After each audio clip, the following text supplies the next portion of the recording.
4 number integral निकालना है। यहाँ 1 बाई में 1 प्लस का x इन प्लस में एक्स स्क्वायर प्लस का एक्स क्यूब का x के रेस्पेक्ट में। एक काम करते इसे ध्यान से देखिए, हम लोग इसे 1 बाई यहाँ जो इन दोनों में से इसको या तो अरेंज कर लो डिक्रीजिंग ऑर्डर में या इंक्रीजिंग ऑर्डर में। डिक्रीजिंग ऑर्डर में ही कर लेते हैं, एक्स क्यूब इंक्रीजिंग ऑर्डर में तो है ही एक्स स्क्वायर प्लस का एक्स प्लस का 1 with respect to integral of. आप इन दोनों में से देखिए नीचे कॉमन कर सकते हैं ऐसे, नीचे से आप एक्स स्क्वायर कॉमन कीजिए, एक्स स्क्वायर कॉमन कीजिएगा तो बच जाएगा आपका एक्स प्लस का 1 और प्लस इसमें से 1 कॉमन कीजिएगा तो एक्स प्लस का 1 फैक्टर कर रहे हैं, यहाँ से x प्लस 1 कॉमन हो जाएगा आसानी से। तो इंटीग्रल ऑफ 1 बाई में आपका x प्लस का 1 एक साथ दे दो और फिर यहाँ कॉमन x प्लस 1 हुआ तो बच जाएगा एक्स स्क्वायर और प्लस का 1 और विथ रिस्पेक्ट टू x। तो अभी हमें इसका इंटीग्रल निकालना होगा। तो ये पैरामीटर ये आपका दिख रहा है पार्शियल फ्रैक्शन पे, तो यहाँ पे लेट आपका हो जाएगा 1 बाई एक्स प्लस 1 और इंटू एक्स स्क्वायर प्लस का 1 इक्वल टू में a बाई में x प्लस का 1 और प्लस bx प्लस का c क्वाड्रेटिक है इसलिए बाई में आपका एक्स स्क्वायर प्लस का 1। अब इधर एलसीएम लेना होगा, चलिए अब देखते हैं 1 बाई यहाँ पर है आपके पास x प्लस का 1 और इंटू में आपके पास है एक्स स्क्वायर प्लस का 1 इक्वल टू इधर एलसीएम ले लेना होगा x प्लस का 1 और इंटू में है आपका एक्स स्क्वायर प्लस का 1। इसमें डिवाइड करेंगे एक्स स्क्वायर प्लस 1 जाके मल्टीप्लाई करेगा तो a इंटू में एक्स स्क्वायर प्लस का 1 आ जाएगा और प्लस का यहाँ पर आ जाएगा bx प्लस का c और इंटू में आपका x प्लस का 1। यहाँ ये इससे कट जाएगा। अब इसमें देखो अगर आप पुट कर दोगे x इक्वल टू में यहाँ माइनस का 1 तो -1 पुट करते हैं ये टर्म 0 तो ये पूरा 0। अब -1 टर्म पुट करते हैं -1 का स्क्वायर प्लस का 1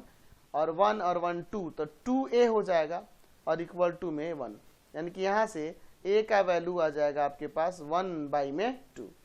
चलिए अब इसके बाद देखते हैं आगे। एक काम कर सकते हैं, अगर हम इसमें पुट कर दें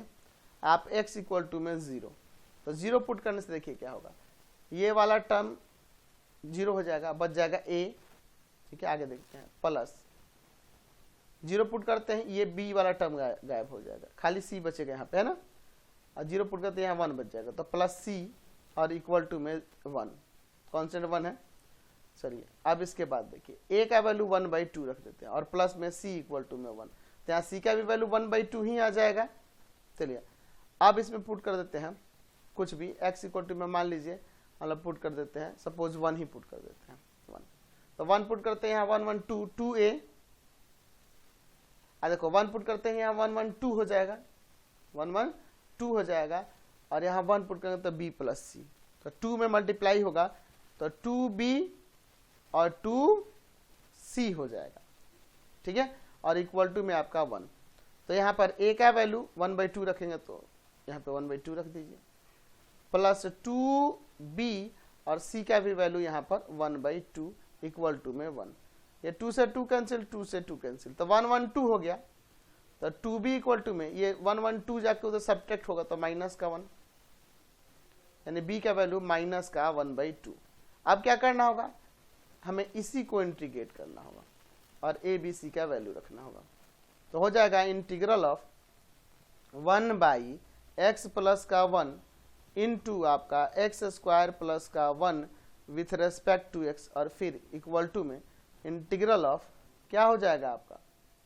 a बाई में x प्लस का 1 with respect to x plus integral of bx plus का c बाई में आपका एक्स स्क्वायर प्लस का 1 विथ रेस्पेक्ट टू x। तो a b c का वैल्यू रखते हैं। ठीक है अब इसके बाद देखिए क्या होता है, यहाँ पर इंटीग्रल a का वैल्यू कितना है 1/2 integral of 1 by x plus का 1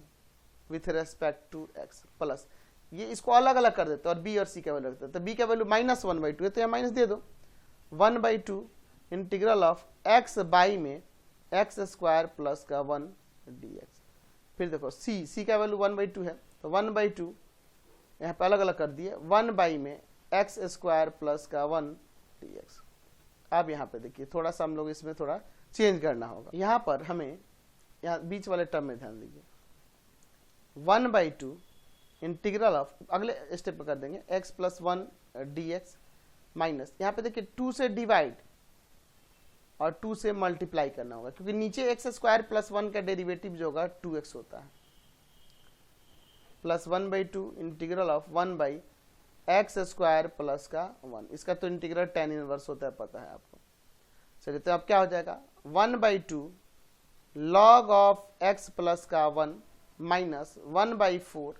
नीचे का डेरिवेटिव ऊपर है तो log of x square plus का 1 प्लस 1/2 tan इनवर्स x और प्लस का c। यही आप आंसर छोड़ सकते हैं, कोई दिक्कत नहीं है, ठीक है। या एक और काम कर सकते हैं इसमें, यहां से ना एक काम करते हैं हम लोग, इन दोनों में इसमें से 1/2 को इसके पावर में भेज देते हैं, 1/2 log ऑफ x प्लस 1, जो आंसर दिया उसके हिसाब से मैं कर दे रहा हूं, 1/2 log of x square plus 1 का पावर 1/2 प्लस का 1/2 tan inverse x plus c। ध्यान दीजिएगा यहाँ पर 1/2 यहाँ कॉमन कर लो और ये माइनस में हो जाएंगे ना, फिर क्या हो जाएगा, log of x plus 1 minus log of, ये रूट लग जाएगा, root of x square plus 1 और यहाँ हो जाएगा आपका plus 1/2 tan inverse x plus c। तो आप फाइनली आप लिखेंगे, माइनस में तो डिवाइड में चल जाएगा, 1/2, इसे ऐसे नहीं लिख सकते हैं, 1/2 log of x plus 1 by में root of x square plus 1 और plus 1/2 tan inverse x plus c, ऐसे आप लिख सकते हैं। समझ गए।